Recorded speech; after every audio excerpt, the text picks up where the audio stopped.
poursuit la lecture de la Bible, toujours dans le livre de Zacharie. Toujours dans le livre de Zacharie, donc je disais, je continue aujourd'hui avec le chapitre 9, 8, 11 et 12. Zacharie chapitre 9. Oracle, parole de l'Éternel sur le pays de Hadrach. Elle s'arrête sur Damas, car l'Éternel a l'œil sur les hommes, comme sur toutes les tribus d'Israël. Elle s'arrête aussi sur Hamath, à la frontière de Damas, sur Tyr et Sidon, malgré toute leur sagesse. Tyr s'est bâti une forteresse, elle a amassé l'argent comme la poussière, et l'or comme la boue des rues. Voici le Seigneur s'en emparera. Il précipitera sa puissance dans la mer, et elle sera consumée par le feu. Ascalon le verra, et elle sera dans la crainte. Gaza aussi, et un violent tremblement Gaza aussi, et un violent tremblement la saisira. Écron aussi, car son espoir sera confondu. Le roi disparaîtra de Gaza, et Ascalon ne sera plus habité. L'étranger s'établira dans Asdod, et j'abattrai l'orgueil des Philistins. J'ôterai le sang de sa bouche, et les abominations d'entre ses dents. Lui aussi restera pour notre Dieu, il sera comme un chef en Juda. Et Écron sera comme Écron sera comme les Jébusiens. Je camperai autour de ma maison pour la défendre contre une armée, contre les allants et les venants, et l'oppresseur ne passera plus près d'eux, car maintenant mes yeux sont fixés sur elle. Sois transportée d'allégresse, fille de Sion, pousse des cris de joie, fille de Jérusalem. Voici ton roi vient à toi. Il est juste et sauveur, il est humble et monté sur un âne, le petit d'une ânesse. Je détruirai les chars d'Éphraïm et les chevaux de Jérusalem, et les arcs de guerre seront anéantis. Il annoncera la paix aux nations, et il dominera d'une mer à l'autre, depuis le fleuve jusqu'aux extrémités de la terre. Et pour toi, à cause de ton alliance scellée par le sang, je retirerai tes captifs de la fosse où il n'y a pas d'eau. Point. Retournez à la forteresse, captifs pleins d'espérance. Aujourd'hui encore, je le déclare, je te rendrai le double. Car je bande Juda comme un arc, je m'arme d'Éphraïm comme d'un arc, et je soulèverai tes enfants ô Sion, contre tes enfants ô Javan. Je te rendrai pareil à l'épée d'un vaillant homme. L'Éternel au-dessus d'eux apparaîtra, et sa flèche partira comme l'éclair. Le Seigneur l'Éternel sonnera de la trompette. Il s'avancera dans l'ouragan du midi. L'Éternel des armées les protégera. Ils dévoreront, ils vaincront les pierres de la fronde.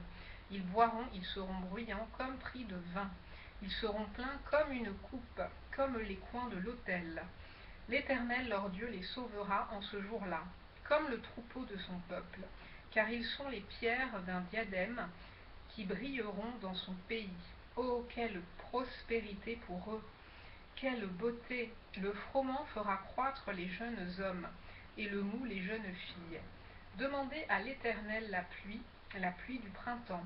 L'Éternel produira des éclairs, et il vous... Alors non. Je suis passée là, quand j'ai dit, et le mou, je reprends la dernière phrase du chapitre 9. Le froment fera croître les jeunes hommes, et le mou les jeunes filles. Je passe maintenant au chapitre 10. Chapitre 10 du livre de Zacharie. Demandez à l'Éternel la pluie du printemps. L'Éternel produira des éclairs, et il vous enverra une abondante pluie. Il donnera à chacun de l'herbe dans son champ, car les théraphim ont des paroles de néant. Les devins prophétisent des faussetés. Je reprends. Les devins prophétisent des faussetés. Les songes mentent et consolent par la vanité. C'est pourquoi ils sont errants comme un troupeau. Ils sont malheureux, parce qu'il n'y a point de pasteur. Ma colère s'est enflammée contre les pasteurs, et je châtierai les boucs, car l'Éternel des armées visite son troupeau, la maison de Juda, et il en fera comme son cheval de gloire dans la bataille. De lui sortira l'angle, de lui le clou, de lui l'arc de guerre, de lui sortiront tous les chefs ensemble. Ils seront comme des héros foulant dans la bataille la boue des rues. Ils combattront parce que l'Éternel sera avec eux. et ceux qui seront montés sur des chevaux seront couverts de honte. Je fortifierai la maison de Juda, et je délivrerai la maison de Joseph. Je les ramènerai car j'ai compassion d'eux, et ils seront comme si je ne les avais pas rejetés, car je suis l'Éternel, leur Dieu, et je les exaucerai. Éphraïm sera comme un héros, leur cœur aura la joie que donne le vin. Leurs fils le verront et seront dans l'allégresse. Leur cœur se réjouira en l'Éternel. Je les sifflerai et les rassemblerai car je les rachète, et ils multiplieront comme ils multipliaient. Je les disperserai parmi les peuples, et au loin ils se souviendront de moi. Ils vivront avec leurs enfants et ils reviendront. Je les ramènerai du pays d'Égypte, et je les rassemblerai de l'Assyrie. Je les ferai venir au pays de Galahad et au Liban, et l'espace ne leur suffira pas. Il passera la mer de détresse, il frappera les flots de la mer, et toutes les profondeurs du fleuve seront desséchées.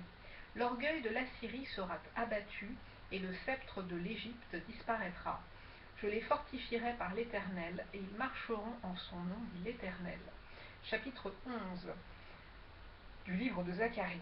Liban, ouvre tes portes, et que le feu dévore tes cèdres. Gémis si près, car le cèdre est tombé. Ceux qui s'élevaient sont détruits. Gémissez, chênes de Bassan, car la forêt inaccessible est renversée. Les bergers poussent des cris lamentables, parce que leur magnificence est détruite. Les lionceaux rugissent, parce que l'orgueil du Jourdain est abattu. Je répète, les lionceaux rugissent, parce que l'orgueil du Jourdain est abattu. Ainsi parle l'Éternel mon Dieu, paie les troupeaux destinés à la boucherie. Ceux qui les achètent les égorgent impunément. Celui qui les vend dit, béni soit l'Éternel, car je m'enrichis, et leurs pasteurs ne les épargnent pas. Car je n'ai plus de pitié pour les habitants du pays, dit l'Éternel. Et voici, je livre les hommes aux mains les uns des autres et aux mains de leurs rois. Ils ravageront le pays, et je ne délivrerai pas de leurs mains. Alors je me mis à paître les brebis destinées à la boucherie, assurément les plus misérables du troupeau. Je pris 2 houlettes, j'appelais l'une grâce et j'appelais l'autre union. Et je fis paître les brebis. J'exterminai les 3 pasteurs en un mois. Mon âme était impatiente à leur sujet et leur âme avait aussi pour moi du dégoût. Et je dis, je ne vous paîtrai plus. Que celle qui va mourir meure, que celle qui va périr périsse, et que celles qui restent se dévorent les unes les autres. Je pris ma houlette grasse et je la brisai pour rompre mon alliance que j'avais traitée avec tous les peuples. Elle fut rompue ce jour-là, et les malheureuses brebis qui prirent garde à moi reconnurent ainsi que c'était la parole de l'Éternel. Je leur dis, si vous le trouvez bon, donnez-moi mon salaire, sinon ne le donnez pas.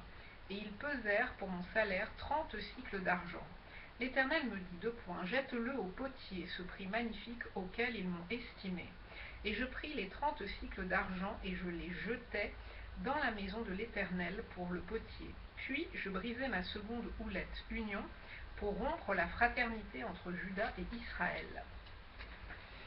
L'Éternel me dit, prends encore l'équipage d'un pasteur insensé, car voici, je susciterai dans le pays un pasteur qui n'aura pas souci des brebis qui périssent. Il n'ira pas à la recherche des plus jeunes, il ne guérira pas les blessés, il ne soignera pas les saines. Mais il dévorera la chair des plus grasses, et il déchirera jusqu'aux cornes de leurs pieds. Malheur au pasteur de néant qui abandonne ses brebis, que l'épée fonde sur son bras et sur son œil droit, que son bras se dessèche et que son œil droit s'éteigne. Chapitre 12 du livre de Zacharie. Oracle, parole de l'Éternel sur Israël. Ainsi parle l'Éternel qui a étendu les cieux et fondé la terre et qui a formé l'esprit de l'homme au-dedans de lui. Voici, je ferai de Jérusalem une coupe d'étourdissement pour tous les peuples d'alentour, et aussi Juda dans le siège de Jérusalem. En ce jour-là, je ferai de Jérusalem une pierre pesante pour tous les peuples. Tous ceux qui la soulèveront seront meurtris, et toutes les nations de la terre s'assembleront contre elle. En ce jour-là, dit l'Éternel, je frapperai d'étourdissement tous les chevaux, et de délire ceux qui les monteront. Mais j'aurai les yeux ouverts sur la maison de Juda, quand je frapperai d'aveuglement tous les chevaux des peuples. Les chefs de Juda diront en leur cœur, les habitants de Jérusalem sont notre force, par l'Éternel des armées leur Dieu. En ce jour-là, je ferai des chefs de Juda comme un foyer ardent parmi du bois, comme une torche enflammée parmi des gerbes. Ils dévoreront à droite et à gauche tous les peuples d'alentour, et Jérusalem restera à sa place à Jérusalem. L'Éternel sauvera d'abord les tentes de Juda, afin que la gloire de la maison de David, la gloire des habitants de Jérusalem, ne s'élève pas au-dessus de Juda. En ce jour-là, l'Éternel protégera les habitants de Jérusalem, et le faible parmi eux sera dans ce jour comme David. La maison de David sera comme Dieu, comme l'ange de l'Éternel devant eux.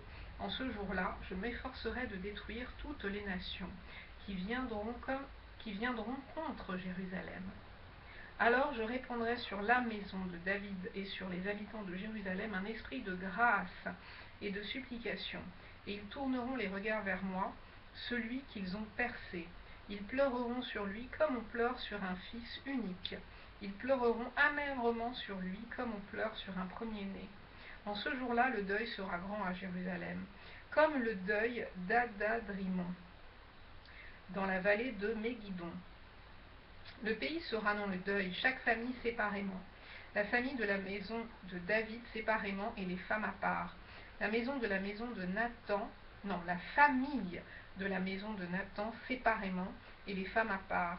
La famille de la maison de Lévi séparément et les femmes à part. La famille de Chiméi séparément et les femmes à part. Toutes les autres familles, chaque famille séparément et les femmes à part.